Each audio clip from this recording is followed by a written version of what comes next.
You're listening to the Author Inside You podcast, a weekly podcast designed to motivate you to finish writing a book, choose a publisher, and build an audience. Keep listening if you're looking to get propelled into the next chapter of your life. And now, it's the Author Inside You podcast. Hello, and welcome to the Author Inside You podcast. I'm Matt Rafferty. And I'm Leah Rafferty. We welcome back author Keith Guernsey. Keith joined us back in May of 2017 when he relayed a great story of how he gained 15 minutes of fame that helped him rocket up the Amazon book rankings. Today, Keith has completed his third book, Overcoming the Odds. This is my story of triumphs over cancer, life-threatening brain surgery twice, and obesity. Welcome back, Keith. How are you? Right at the moment, Matt, I'm doing great. Thanks for having me on again. I appreciate it. Feeling wonderful. I am in remission from my second battle with cancer in the last 2 years. Congratulations. Thank you very much. That's great news. It's been a true team effort. Susan, my lovely wife, became a Cracker Jack caregiver out of sheer necessity. Sure. And did a wonderful, wonderful job. And I've had tremendous support from friends and family. But just to backtrack a little, as I said, I was diagnosed with prostate cancer back in March of 2018, and then had to wait 6 grueling months to have surgery to have my prostate removed. Wow. They just couldn't get it scheduled. The hospital, there's only one robotic machine, and he had a lot of other people scheduled ahead of me. And of course, it went over the summer, so he had to take a vacation. Wow. But he got it out in September of 2018. And he said it was a complete success, and I thought I was sailing along, ready to live a happy, healthy rest of my life. And then all of a sudden, in a follow-up visit, they detected an anomaly in my blood work, and he referred me out to a hematologist. Now, I had no idea what a hematologist was or did, but we went and we took a very dear friend of ours who was a very experienced oncology nurse to kind of interpret or the medical terms back to layman's terms so we didn't understand what was going on. For me, it was perfect because when they say you have cancer for a second time, you kind of go into a foggy type of denial. Sure. Oh, I bet. And you don't hear a lot of the rest of it. Sure. But, it's been an interesting journey. You learn an awful lot about inner strength. And like I said, now I'm in remission, back in the gym, feeling great. That's fantastic. Congratulations. Thank you. So let's talk about writing. Now that you've published 3 books, what do you wish you had known before you started your first book? I wish I had a Cracker Jack editor. I found some grammatical mistakes in the first couple of books, which I was able to, since I self-published, that gives me freedom to go on and edit them on the fly. Once you get a traditional publisher, once they're printed, they're printed. I learned a lot. I have completed my 3rd book, which has become very, very successful. In honor of World Cancer Day, we are pleased to offer back to the American Cancer Society a 25-cent donation for every copy of any of our 3 books ordered through the end of March 2020. That's great. Very generous. Thank you. It's our way of giving back. I started a 4th book called Wow. The Road to Remission, featuring a chapter by my lovely wife, Susan, as I said, the consummate caregiver and what all that entails. Oh, I bet people are really going to find that very interesting, especially for caregivers. I now believe that you have just widened your audience even more because caregivers are like, oh, what does Susan have to say about this? Well, not only that, but she's a former journalism major at the University of Iowa, so she writes with a real flair. Oh, that's fantastic. So she must be thrilled to be coming up on being a published author. Oh, she is, definitely. She's definitely... We're thrilled to be healthy and happy and home. And well, Keith, when in your journey did you decide to write this 3rd book?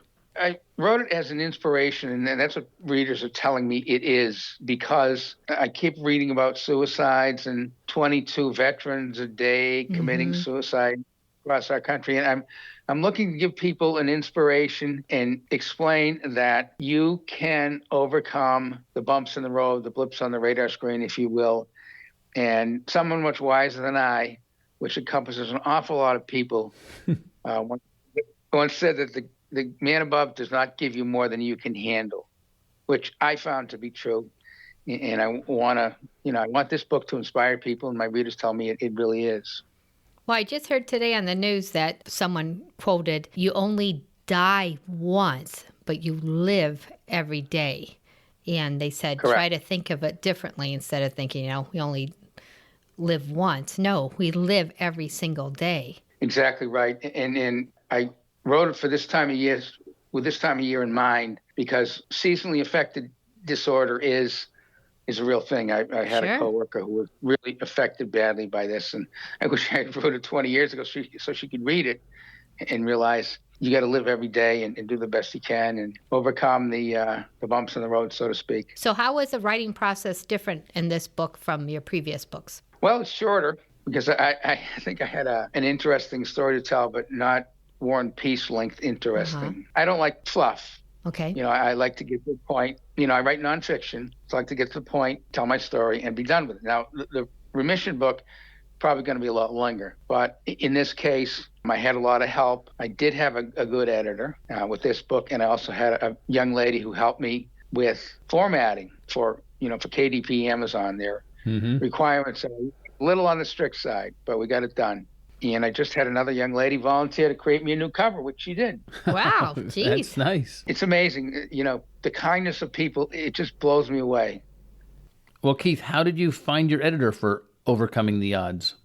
From our writers group. We talked about skills, various skills that we each had, and she said she was an editor, and I said, "I'll take a look at this and see what you think." And she did, quoted me a price that was reasonable, and I said, "Let's go for it." And we did.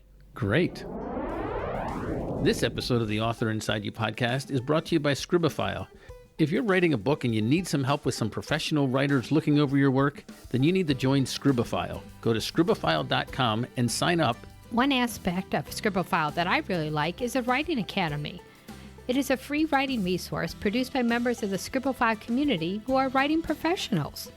In the Academy, there are some really cool courses that you can click on and learn all about specific types of writing, such as cliches or how to make dialogue flow naturally while writing. Perhaps you're thinking about writing a screenplay. There's help for you on Scribophile also. One of the articles on the Writing Academy is Common Screenplay Mistakes, how to format a screenplay. And one of my favorites is Correct Semicolon Usage. If you're writing a book or a screenplay and you'd like some professional help, go to scribophile.com. The best thing about it is it's free to sign up. So go to scribophile.com. While we were doing our research before we began this episode, I noticed that on a webpage called Books to Read, with the number 2 in there, bookstoread.com, that your ebook is available on over 10 different ebook stores. How did you go about lining that up? That's fantastic. The Books to Read is an offshoot of Draft to Digital, where my book is also published. And they just offer a universal link. And when you create the universal link from your Amazon link, they just place it on Kobo. And if you have an e-reader, they place it on Barnes & Noble. If you have a Nook. Yeah, we just want to give people a choice. Yeah, that is great. There are people who won't buy from Amazon for whatever reason, so we wanted to give them an alternative. And that was your publisher who did that? No, I did that. Oh, great. I did because I self-published. The advantage is, first of all, self-publishing is my favorite four-letter word, free. You don't have to pay a publisher. And there are publishers I've heard from who want to charge an exorbitant amount to publish a book. Oh, yeah. And it gives you ultimate freedom. Just a perfect example is this brand new cover that's much better than the previous one. I was able to open up my book, put it on there, and within 2 hours it was live. That is great. Well, how did you find out about Books to Read? Is it free to join? Yeah. Everything's free to create the universal link and refer back to all these sites. Yes, that's free. Oh, great. We'll put a link to Books to Read in the show notes so everybody can click on that and see after they get their book published. They too can join. That would be great. One of the things I enjoy doing is helping out my fellow authors avoid the pitfalls that I encountered. So if you have my email address, if you want to share that, please do. Okay, that'd be great. And you're fine with people reaching out and asking questions? Oh, absolutely. Absolutely. If I don't know the answer, Matt, I'll be happy to make one up. Yeah. That's good. That could be book number 5. Yeah. Do you have any new advice for our listeners? Yes, be consistent, be persistent. Do not let bad reviews get you down because, again, it's just someone's opinion. Mm-hmm. Not everyone's going to love the book. I've been very fortunate that I never got anything less than a 4 review. So I haven't gotten any negative reviews, but I know a lot of my fellow authors have. And they seem to, based on the comments I see, they seem to get really down in the dumps. But you can't. It's just someone's opinion. Not everyone's going to like every book you write. The other thing is write every single day, minimum 3 sentences. And you'd be amazed if you're working on a book, how often 3 sentences turn into 3 pages.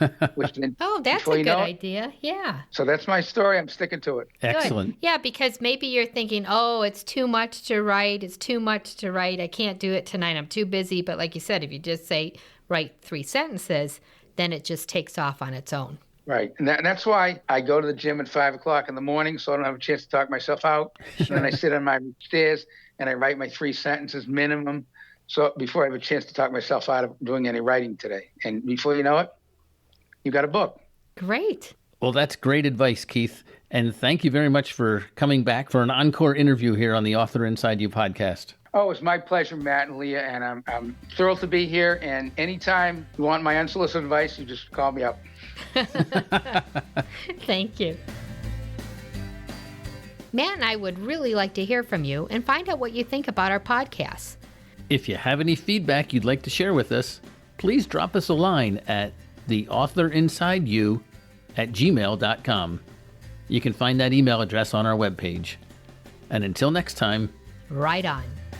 Thank you for listening to the Author Inside You podcast with your host, Leah and Matt Rafferty.